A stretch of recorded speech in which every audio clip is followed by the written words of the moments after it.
नमस्कार, नाम भारत में आपका स्वागत है। हिंदुस्तान के मेरे प्रिय भाई और बहनों,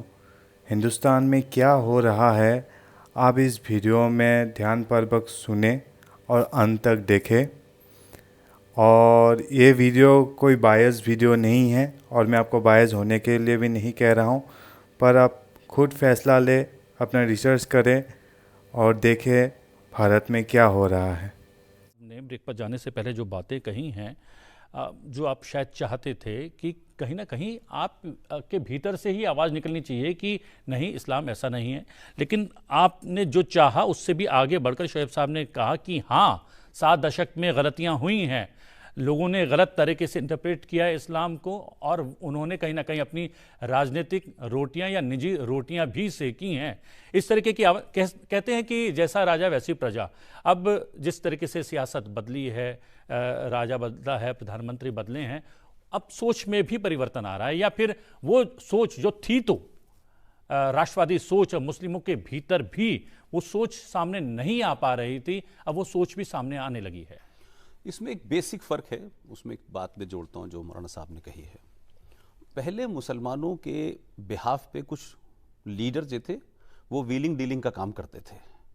जो आज से 70 साल पहले सरकारें थी। उनके नेताओं को पकड़ा और उनसे व्हीलर डीलिंग का खेल किया और उसके बाद हो गया, बाकी नीचे वालों को छोड़ दिया। जो बेसिक फ़र्क मुझे नज़र आता है ख़ासतौर से मुसलमानों को लेकर के भारत की हुकूमत में, इस बार में मुझे क्या लगता है कि जो मुसलमानों के दलाल लीडर थे जो सौदेबाजी करते थे अलग अलग पार्टियों से, क्योंकि इस देश में 28 से 29 सेकुलर पार्टियां हैं, और अगर उनका सेकुलरिज्म एक है तो फिर सब एक होना चाहिए। ठीक बात। तो मुलायम सिंह का सेकुलरिज्म कुछ और है, लालू का कुछ और है, माया का कुछ और है, नीतीश का कुछ और है, कांग्रेस का कुछ और है, और सब जगह मुसलमान हैं। तो मैं ये मानता हूं कि 2014 के बाद इस मुल्क में वो जो व्हीलर डीलर थे, इस सरकार ने उनसे छोड़ के जो उनका अवाम है उससे डील करना शुरू किया है, इसलिए उसके नताइज ऐसे नजर आ रहे हैं और वो आवाजें बाहर आ रही हैं जिनके बिहाफ पे लोग व्हीलिंग डीलिंग करते थे और उन तक बात ही नहीं आती थी। कश्मीर एक टेस्ट केस के लिए मैं लेता हूं। आप सोचिए कि कश्मीर भारत में डेमोक्रेटिक सोशल सेकुलर भारत के अंदर एक इस्लामिक स्टेट बन गया था। आपने संवैधानिक तौर पे गलत चीजें की, बनने दिया, फिर आपने 1954 में किया और फिर आपने 1957 में किया। मेरा जो दुख है, जो मेरी कंसर्न है कि अगर इस देश के अंदर रोहिंग्या मुसलमानों के लिए आजाद मैदान में दंगा हो सकता है, लाखों की भीड़ इकट्ठी हो सकती है, आप जो शहीदों का जो वहां स्टेच्यू बना था उसे तोड़ सकते हैं, यह भी एक समझ में आता है, चलिए भाई आप वहां गए, लेकिन क्या मैं इस देश के मुसलमानों से, जो भी हैं, वो जिस भी हैं, वो बरेलवी हैं, देवबंदी हैं, वो एक अलग इशू हो सकता है, आप मुझे बताएं, आजाद भारत में हम लड़ रहे हैं, क्या कहते हैं, औरंगजेब ने क्या किया और बाबर ने क्या किया, वो तो बहुत पुरानी बात है, ये तो मेरे और आपके जमाने की बात है। जम्मू कश्मीर में एक मुख्यमंत्री जो 86 में मुख्यमंत्री था, राम लला के ताले खोले गए, जम्मू कश्मीर में मुफ्ती मोहम्मद शहीद की देखरेख में 500 मंदिर तोड़े गए, इसकी चिंता की किसी ने? और वही आदमी जो उसका मास्टरमाइंड था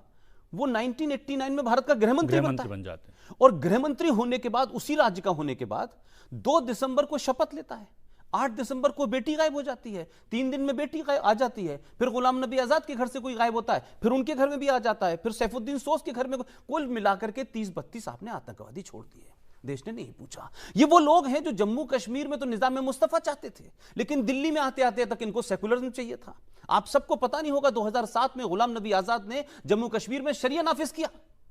वही गुलाम नबी आजाद जो दिल्ली में आकर के जिनको सेकुलरिज्म का बुखार आता है। तो क्या आप मुझे बताएं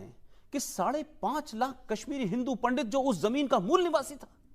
जब उनके साथ अत्याचार हुआ अक्रॉस द बाउंड्री लाइन, हम सबों के जमाने की बात है, कोई इतिहास में नहीं पढ़ रहा है, कोई बता दे क्या कहते हैं कि रोहिंग्या मुसलमानों के लिए जो भीड़ इकट्ठी हुई थी आजाद मैदान में, एक भीड़ इकट्ठी होती है और यह कहती है कि यह जाति कैसे हो सकती है। आप उन लोगों को मार के काट के निकाल देंगे सिर्फ मजहब के नाम पे। मस्जिदों का इस्तेमाल किया गया, जम्मू कश्मीर में श्रीनगर में हर मस्जिद से अजान लगाई गई, हर मस्जिद से नारे लगाए गए। तो ये मुसलमान जो जिसको हम कहते हैं जो सेनर अली में, इसको निकल के आना चाहिए था। इस देश की मेजोरिटी को हॉस्टाइल कर दिया। इस देश में आज इस देश की मेजोरिटी को लगता है कि उनके साथ माइनॉरिटी जैसा व्यवहार हो रहा है, तो चाहे सरकारें आई हैं, तो ये जो एक गुस्सा है, उस गुस्से में लोगों को लगता है कि भाई अगर मुसलमान आतंकवाद में लिप्त हैं तो कहो आतंकवाद में लिप्त हैं। अगर पंजाब के अंदर कुछ दून के लिए वहां आतंकवाद चला तो पूरी दुनिया ने कहा यह सिख आतंकवाद है,